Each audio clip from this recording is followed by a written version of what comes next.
Hi అండి. నేను మీ విజయ. ఈరోజు వచ్చేసి ఎంతో హెల్తీగా చేసుకునే రాగి ముద్దతో వచ్చేసాను. రాయలసీమ రాగి ముద్ద. దీన్ని ఎలా తయారు చేసుకోవాలో డీటెయిల్గా చూపించబోతున్నాను. ఈ రాగి మనకి ఆరోగ్యానికి చాలా మంచిది.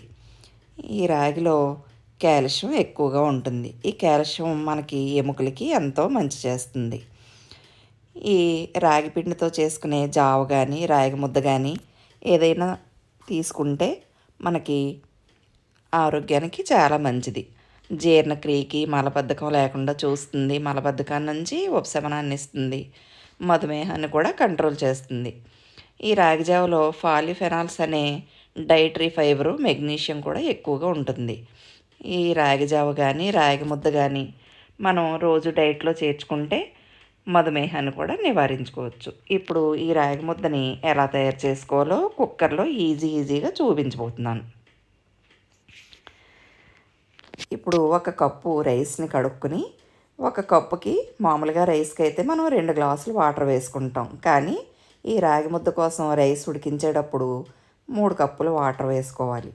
ఇలా 3 కప్పులు వాటర్ వేసి అన్నాన్ని బాగా మెత్తగా ఉడికించుకుని దీన్ని పప్పు గుత్తితో కానీ అదే పాత రోజుల్లో వాళ్ళకైతే అబకలని ఉంటాయి, వాటితో కానీ ఇలా స్మాష్ చేస్తూ అన్నాన్ని బాగా మెత్తగా కలుపుకున్న తర్వాత ఇందులోనే కప్పు రైస్, మనం చిన్న కప్పుతో ఒక కప్పుడు రైస్ వేసుకున్నాం కదా, 2 కప్పులు రాగిపిండి వేసుకోవాలి. ఇలా వేసుకుని స్టవ్ని సిమ్లో పెట్టుకుని ఇలా పప్పు గుత్తితో కలుపుకుంటూ పక్క స్టవ్ మీద ఒక 4 కప్పులు వేడి నీళ్ళు పెట్టుకుని ఇలా కొద్దిగా పోసుకుంటూ ఈ రాగిపిండిని ఇలా కలుపుకుంటూ ఉడికించుకోవాలి. చాలామంది అన్నం ఉడికిన వెంటనే రాగిపిండి వేసి కలిపేసి దించేస్తారు. ఇలా కలిపేయటం వల్ల రాగిపిండిలో ఉండే పచ్చిదనం పోకుండా ఉండి అది ఆరోగ్యానికి మంచిది కాదు.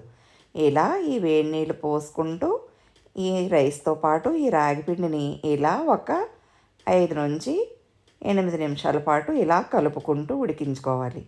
ఈ పప్పు గుత్తితో దీన్ని ఇలా స్మాష్ చేస్తూ బాగా మెత్తగా రైస్ అంతా ఈ పిండిలో కలిసిపోయేలా కలుపుకోవాలి. ఇప్పుడు ఇలా మొత్తం ప్రాసెస్ కంప్లీట్ అయిన తర్వాత ఒక స్పూన్ నెయ్యి వేసుకుని మొత్తం ఒకసారి కలిపి పక్కన ఉంచుకోవాలి. ఇందులోనే ఒక పించ్ ఆఫ్ సాల్ట్ని కూడా వేసుకోవాలి. ఇప్పుడు ఈ వేడిది చేతితో ముద్ద చేయాలంటే అందరికీ వీలు కాదు కదా, అప్పుడు ఇలా గిన్నెకి కొద్దిగా నెయ్యి కానీ నూనె కానీ రాసుకుని ఇలా మనం తయారు చేసుకున్న ఈ రాగి ముద్దని ఇలా ఈ గిన్నెలో వేసుకుని మనకు ఎంత ముద్ద కావాలో అంత వేసుకుని దీన్ని ఇలా మూత పెట్టి రౌండ్గా తిప్పుతూ ఉంటే ముద్దలా తయారవుతుంది. అది వెంటనే ఇలా ముద్ద చేసుకుని దాన్ని ఒక ప్లేట్లో పెట్టుకుంటే రాగి ముద్ద రెడీ. నేను చేసిన ఈ రాగి పిండి ముద్ద ఒక ముగ్గురికి సరిపోతుంది. చూస్తున్నారుగా, ఇలా రాగి పిండిని ఇలా గిన్నెలో వేసి ఇలా రౌండ్గా తిప్పితే ఇలా ముద్దలా తయారవుతుంది. ఇప్పుడు ఇలా రౌండ్గా తయారైన ఈ ముద్దలో కొద్దిగా నెయ్యి వేసుకుని మనం ఏ కర్రీ వండుకుంటే ఆ కర్రీతో సర్వ్ చేసుకోవచ్చు. నేను దీనిలోకి మటన్ కర్రీ ప్రిపేర్ చేశాను. చికెన్తో కానీ మటన్తో కానీ ఆఖరికి పల్లీ చట్నీతో కానీ సాంబార్ కానీ పప్పు కానీ ఏది వేసుకున్నా ఈ రాగి ముద్దలో చాలా టేస్ట్గా ఉంటుంది. ఈ రాగి ముద్ద ఆరోగ్యానికి చాలా మంచిది. ఈ రోజుల్లో అందరినీ వేధించే సమస్య మధుమేహం.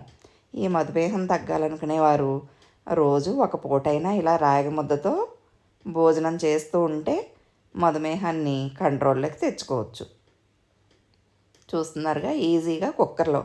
అది ఇదివరకటి తాతలు మా నానమ్మలు కాలం నాటి రాగి ముద్ద అంటే పొయ్యి మీద ఉడికించుకుని అన్నం ఉడికించుకుని అందులో వేసుకుని అలా కష్టపడి చేసుకునేవారు. కానీ ఇప్పుడు కుక్కర్లోనే ఈజీగా రాగి ముద్దని ఇలా తయారు చేసుకుని ఇందులో కొద్దిగా నెయ్యి వేసుకుని మనం ఏ కర్రీ వండుకుంటే ఆ కర్రీతో సర్వ్ చేసుకుంటే ఆరోగ్యానికి ఆరోగ్యం.